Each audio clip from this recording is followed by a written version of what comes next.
Ito, Best of 7 series played between Blacklist International versus Elevate.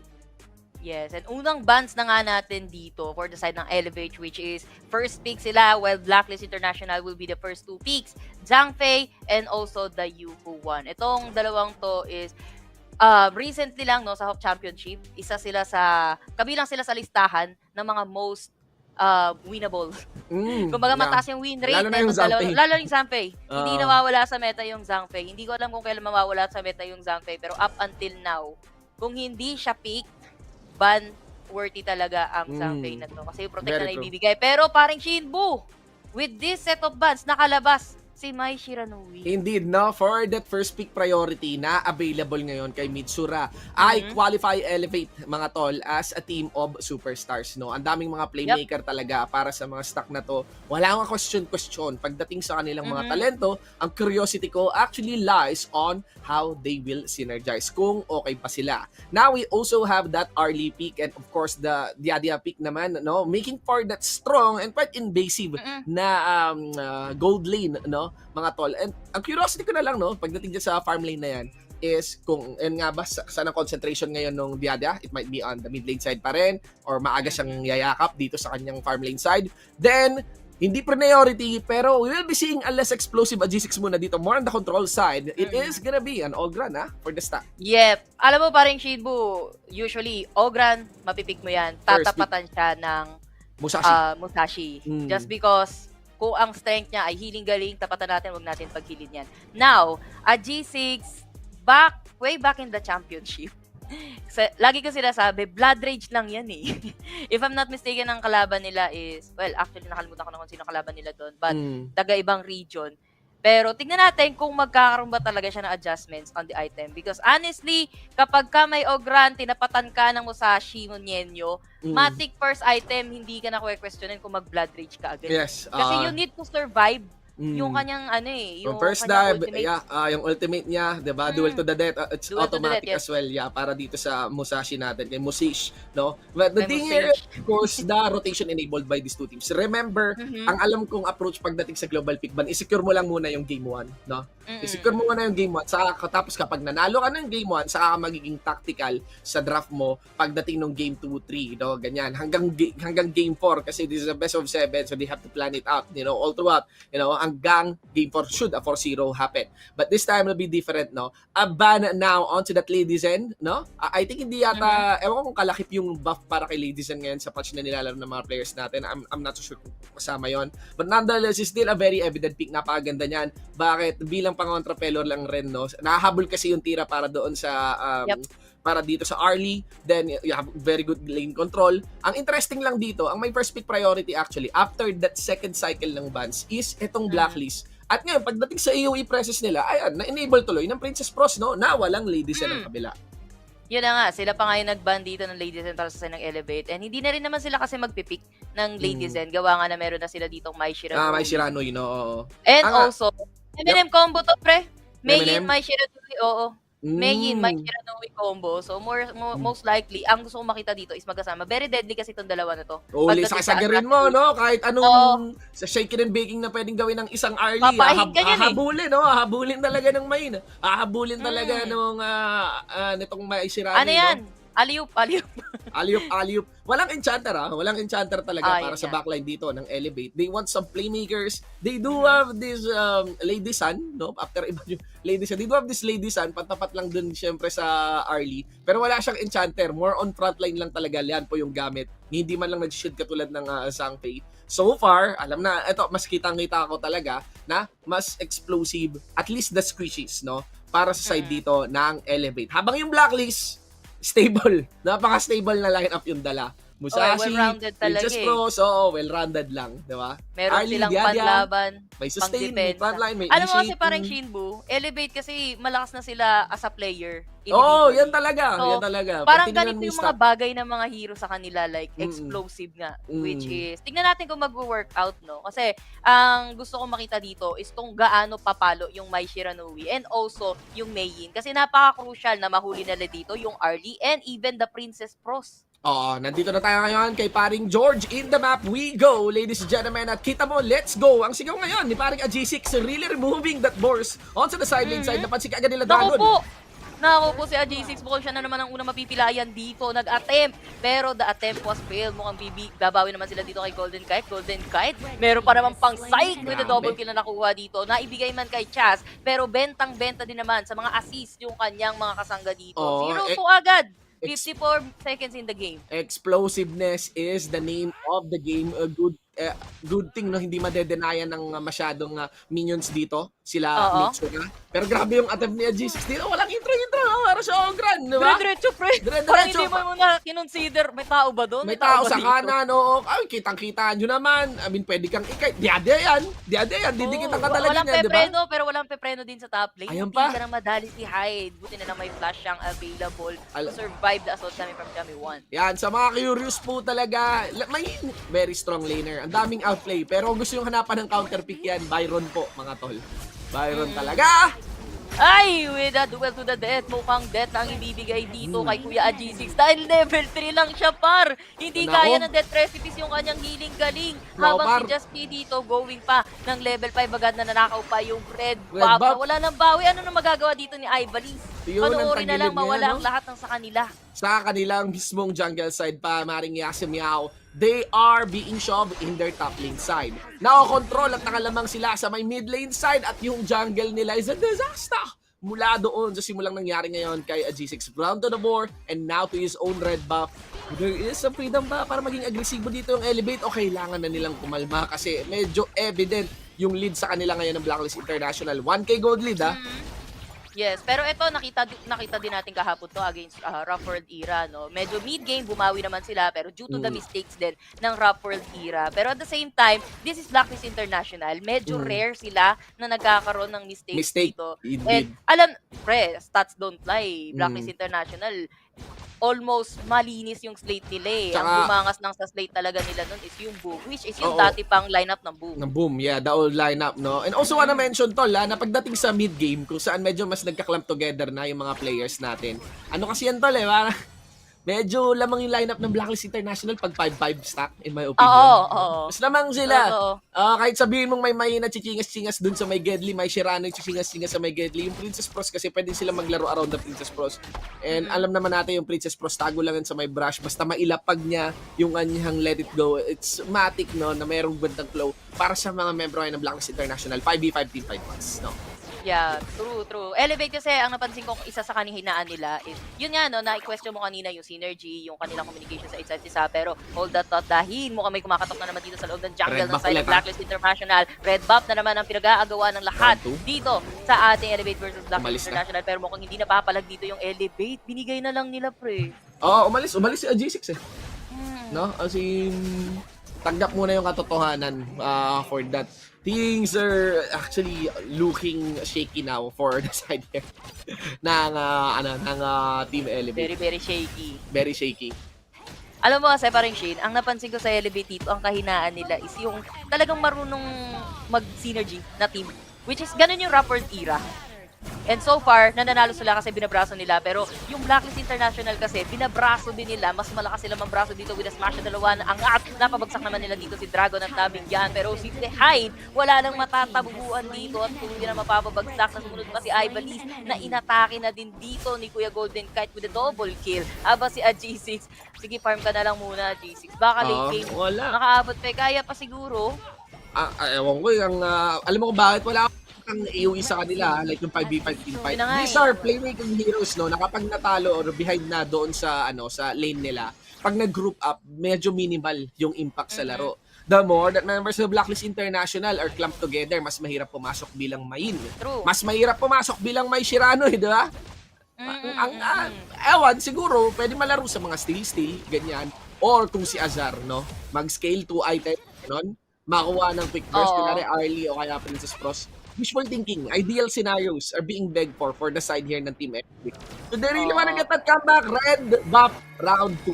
G6 Round once again. 3, pre. Round 3, round 3. Andiyan na laban ng Blacklist, Yung apat ng side ng Elevate. And tingnan natin, medyo nag-reset. Pero low health na si G6 na Conductor Soul. Nagila man siya kahit papano. Pero hindi kinaya kasi the duel to the death was there after the Conductor of Souls. Ivories wala na rin magagawa dito dahil cheppy na rin siya ni Golden Kite na medyo naging alo pero lumabas na rin at habol nila dito si Hyde na nagde-delay na lang ng minion pero si Hyde iba na yung iniuwian niya pero tumbling sa may split. Nahabol pa rin siya dito ng Blacklist pero respeto naman daw. Sabi ng Blacklist International, wag na nating habulin. Sobrang ligamgam ng nangyayari ngayon para sa side ng Elevate dito. That's actually a team fight blown up, no? Kanina pa. 4-minute mark yan. It's actually on to the Tyrant attempt, no? At makikita mo na, again, yung Blacklist, any corners that they wanna go for, kayang-kaya nila. Just because single targets yung pwedeng mabanatan lang dito ng mga membro ngayon ng Elevate, no? They have better AoE, they got good chase, lamang sila sa lane. Ayan, the Byron lamang can sila actually... sa level, pre. Levels, lamang sila, mga tol. It's super... Grabe. Parang comment sa Facebook sa pagka one-sided. Pero syempre, Blacklist International dito, kailangan pa rin nila iwasan yung mistake. Pero grabe naman si Just G, mag-isa labas sa tatlo kanina hanggat maka-retain yung kanyang mga back-up. Napabagsak naman nila dito si Just G dahil masyado siya matapang. Pero at the same time, that's 2 na nabigyan, make that 3 dahil rampage na itong si Golden Kite with the double kill na binigay kay Dragon dito at mukhang gusto pa. Just so happen, they're behind the towers na. Sobrang behind, sobrang tagilid ang Vapor, mga tol. I mean, si Azar, he cannot get close in. Alam na ni Azar yan, that's only the distance that he is safe. Wala yan, maximum kite lang talaga just because of that second or first. First, numula doon sa ating ladies side. Yeah, rolling raid. So, round 5 na red buff, hindi pa rin napunta kay G6. 0 red buff for this game for a G6. For a G6, very spicy, parang Shimbu. Pero eto na nga, no, I'm so glad na may makitang Blood Rage. Alam mo, 2 game ko na nire-request kay G6 yan. Na meron siyang katapat na Musashi. Pero for the first time nakapag-blood nag-blood rage na. Pero tingnan natin kung meron bang bilang pa yung blood rage na yan. Kasi sabi mo nga, sobrang behind na sila dito. Yeah. Kung papalo man dito si Azar, I think hindi masyadong iba. Pero dito muna tayo sa taas with the duel to the death. Para kay Kuya. G6 dito, the slow will be there. And also the Destiny Encounter. Hindi naman sapat yan para mapatay siya. Conductor of Souls to nothing. Para na makasurvive at least no casualty this time. Baka kasi may mag-commit Baka may mag-commit. Blood Rage Blood Rage. Blood Rage nga eh. Hata ang Blood Rage eh. Buti kasi sa Honor of Kings, Yasuo, walang anti-shield na item eh. True. Yun yung malapit kaya dito. Kaya lang bagay ng Blood Rage. Wala yung bagay. Actually, yung mga shielding, medyo ewan ko points pa. Parang parang platform for abuse dito sa Honor of Kings. Pero yun ang sure, walang counter sa shield, no? Alam ko, somehow meron garo. Sa penetration ba? Ganon?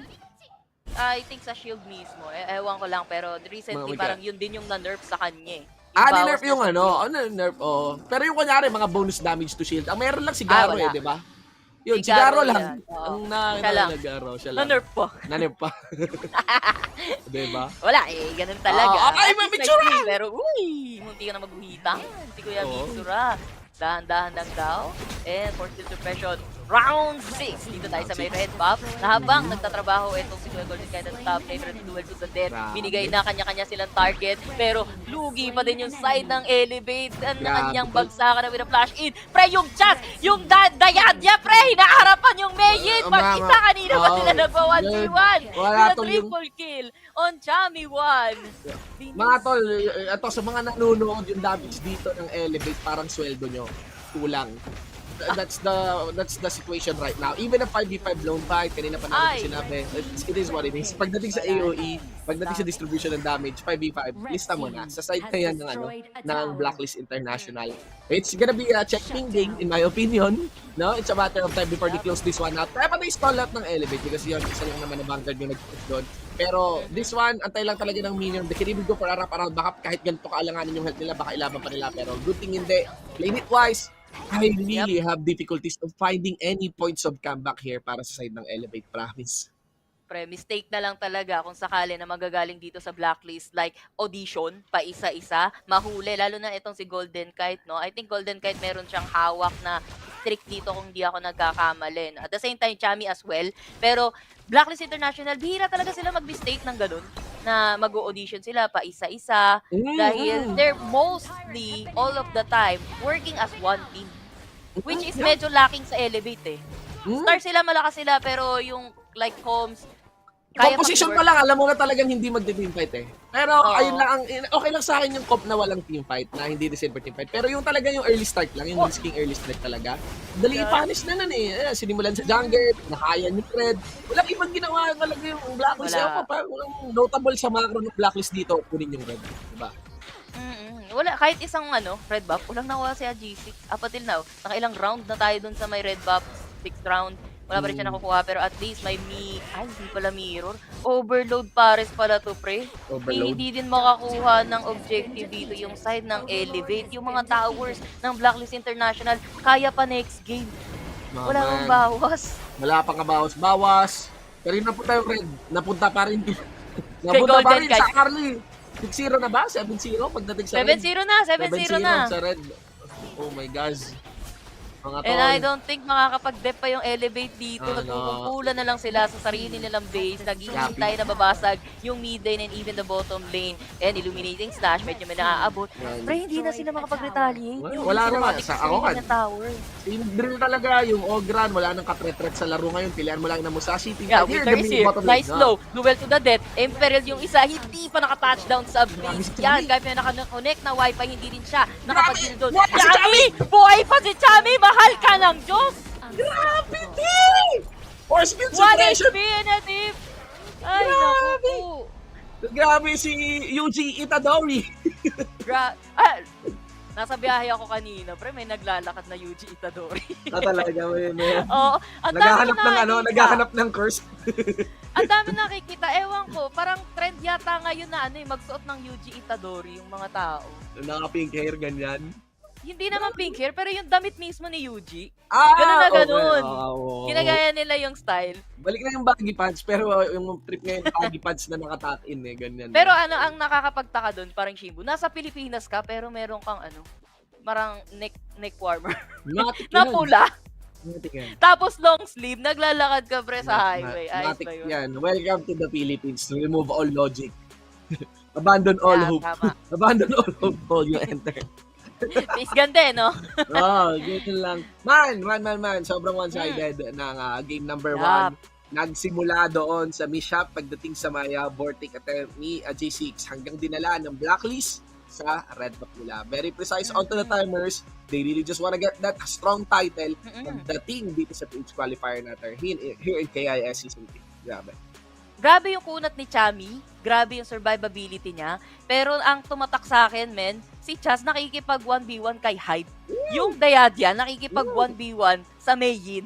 Saan ka nakakita ng ganun? Si Chaz. Tapos tumatakbo si Hyde. Yun ang masakit dun Kasi you're supposed to be assassinating yung mga nasa likod dito ng Blacklist, mga important members nila. Pero kasi, not one bit na nakuha nila dito si Golden Kite. Sabi ko sa'yo kanina, may strict na hawak si Golden Kite. And also si Chami, pares 5-0. 5-0, tol. Si Hyde, pre. Mas mataas pa ang damage tol kay Just Chick. Si Charles. Si Charles, yung Diadia, mas mataas pa ang damage sa Musashi. Saka sa Princess Pros. Ganun siya ka-dueling, di ba? Yeah, as you see, yung graph natin, never in the side ng Elevate. 11k gold lead nung nag-conclude ko. Medyo lista niya na by the time na ika-4 na siguro, ikatlong red, medyo ang hirap na bumalik. The comp doesn't really allow for stall outs. It doesn't allow for wave clears, ganyan. Alam niya na yan. May mga heroes sa Honor of Kings na there's a demand not to really be behind at least so that they can make a play right now. Na-check talaga yung may ng Byron. Na-check din yung may Cyrano just because of that flash and fumble onto the mid lane side. Tapos lahat yun, ang ginawa nilang cash out would be on, punishing a G6 on his red. Eto na yun, ilang beses na highlights tayo na makakita that it is concentrated here on the red side camp ng Elevate. Halos lahat nga ng teamfight natin dito sa bottom side sa loob ng jungle ng Elevate Sa may red side talaga. Never in the top lane.